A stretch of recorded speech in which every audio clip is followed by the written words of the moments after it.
2026 টি-20 বিশ্বকাপে ভারতের বিপক্ষে ম্যাচ বয়কটের সিদ্ধান্ত নিয়েছে পাকিস্তান। ফলে বড় আর্থিক ও আইনি ঝুঁকির মুখে পড়তে পারে পাকিস্তান ক্রিকেট বোর্ড। আন্তর্জাতিক ক্রিকেট কাউন্সিল সতর্ক করেছে, ম্যাচটি না হলে টুর্নামেন্টের অফিসিয়াল সম্প্রচার জিও স্টার আইনি পদক্ষেপ নিতে পারে।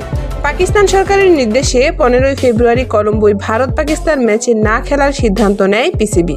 তবে এখনও এই সিদ্ধান্তের কারণ লিখিতভাবে আইসিসিকে জানানো হয়নি। পিসিবি সূত্রের বরাতে ভারতীয় সংবাদ সংস্থা পিটিআই জানিয়েছে, ভারত ম্যাচ বর্জনের ফলে আইসিসি পাকিস্তানের বার্ষিক রাজস্ব অংশীদারিত্ব থেকে প্রায় $35 মিলিয়ন কেটে নিতে পারে। সেই অর্থ দিয়ে সম্প্রচারককে ক্ষতিপূরণ দেওয়ার সম্ভাবনাও রয়েছে।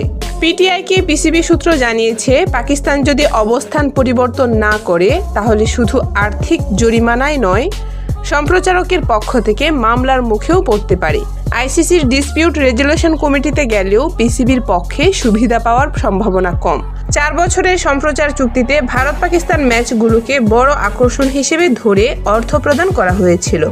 তাই এই ম্যাচ না হলে চুক্তি ভঙ্গের অভিযোগে আইসিসি ও পিসিবি দুই পক্ষকেই আইনি ঝুঁকিতে পড়তে হতে পারে। টি-20 বিশ্বকাপের 10ম সংস্করণ শুরু শনিবার। ভারত ও পাকিস্তান একই গ্রুপে থাকলেও দুই চিরপ্রতিদ্বন্দ্বীর ম্যাচ নিয়ে তৈরি হওয়া এই অনিশ্চয়তা টুর্নামেন্টের উপর বড় প্রভাব ফেলতে পারে।